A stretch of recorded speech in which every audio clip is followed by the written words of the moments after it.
I thought I was prepared. I've played horror games on Roblox before. I've survived haunted obbies, creepy escape rooms, and those random don't look behind you games that everyone swears are terrifying. None of them ever got to me. But this was different. It was 3 a.m. My room was pitch black except for the glow of my monitor. My headphones were on, volume up, and my friend dared me to play a game I had never touched before. He said, "If you really want to feel hunted, play this. But don't do it during the day. Play it at 3 a.m., alone, with the lights off." I laughed at him. It's Roblox. How bad could it be?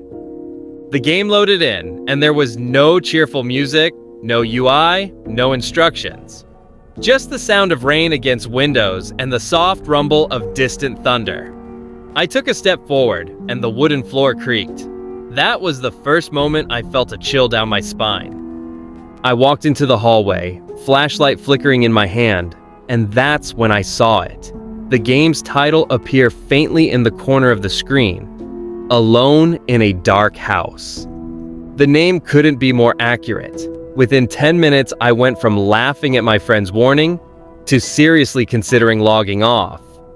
And by the end of that night, I realized this wasn't just a Roblox game.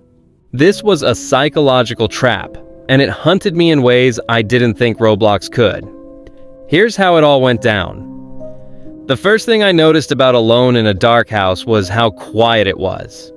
Most Roblox horror games want to scare you instantly. They throw a monster at you or blast loud music in your ears. But this game, it does the opposite. It just waits. When I first spawned, I was standing outside an old, worn-down house in the rain. The windows were dark, the walls were cracked, and the trees around it swayed in the wind like they were warning me to stay away. I opened the front door slowly, and it creaked, a long groaning sound that actually made me flinch. Inside, everything was dusty and abandoned, cobwebs in the corners, furniture tipped over, broken picture frames on the floor. At first, I thought, oh, okay, it's just an empty house. I just need to explore. But the longer I stayed, the more I realized the house wasn't empty. I would hear faint footsteps upstairs. Then a door would slam somewhere down the hall. I ran to check, thinking maybe another player had joined. But no, the player list said I was completely alone. Then I noticed the shadows. When I turned a corner, I swore I saw something move past a doorway in the distance. I froze, staring. My flashlight flickered, and for a split second, I could have sworn I saw a silhouette standing in the hall. Then it was gone. This game doesn't need jump scares. It feeds on your paranoia. By the first 10 minutes, I had already started checking behind me after every step. And that was just the beginning. The first time I really felt hunted was when I went to the basement. I didn't want to go. The door was slightly open, and the staircase led down into complete darkness. My flashlight barely worked down there, but I told myself, it's Roblox. It's fine. The second my foot hit the last step, the atmosphere changed. The air felt heavier. The sound of the rain outside faded. All I could hear was my own footsteps echoing in that tight, cold space. And then, I heard breathing. I froze, looked around. Nothing. I took one step forward and a wooden beam creaked behind me, even though I wasn't moving that way. I spun around with my flashlight, and that's when I saw it. A shadowy figure standing at the top of the basement stairs, perfectly still. It didn't move. It didn't make a sound. It just watched me. I panicked and ran deeper into the basement, heart pounding. I hid behind a stack of old crates, crouched in the dark, waiting. After what felt like forever, I peeked out. The shadow was gone. That was the first time I realized this game doesn't want to chase you. It wants to toy with you, letting you know you're not alone, and letting your own brain do the rest. From that point on, I knew I wasn't exploring the house anymore. The house was exploring me.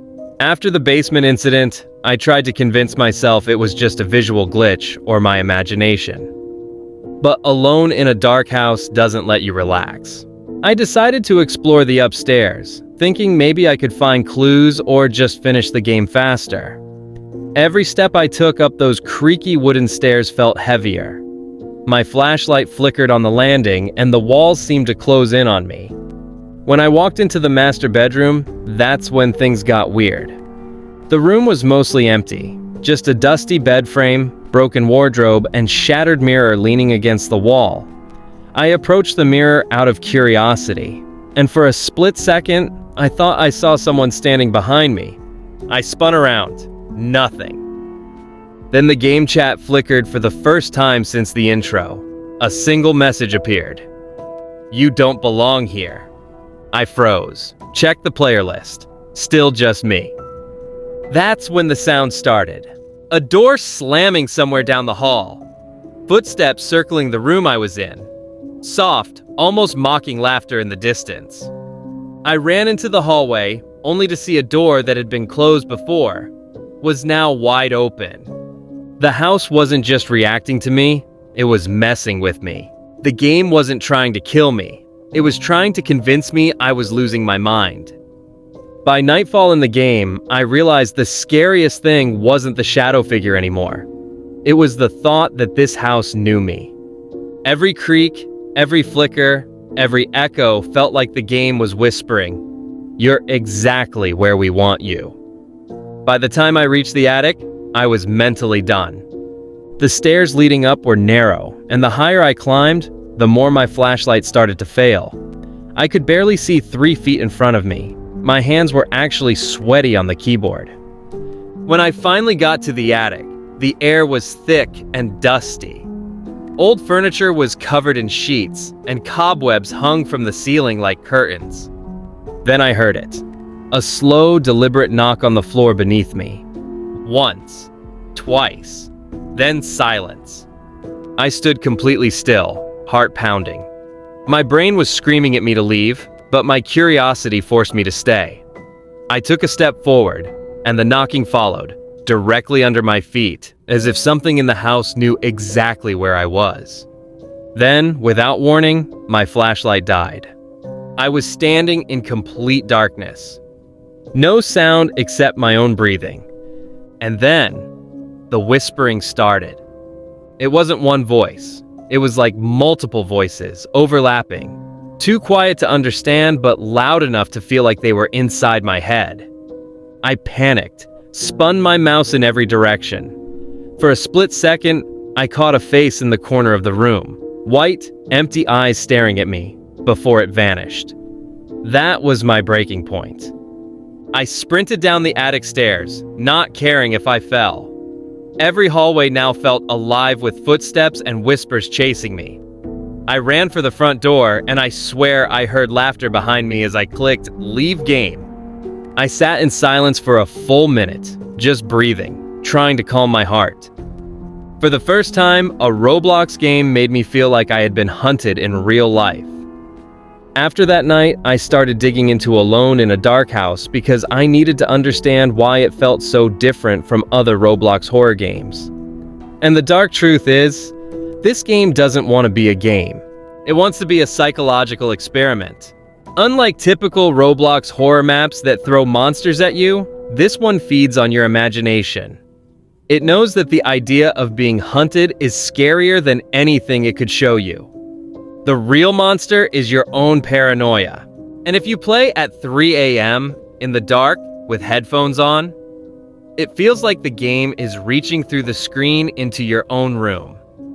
Even now, weeks later, I still remember the sounds. That slow knocking, the whispers, the laughter as I escaped. Most Roblox horror games are funny once they're over. Alone in a Dark House is different. Because the scariest part isn't what you see. It's the feeling that, even after you log off, something from that house followed you back into the real world.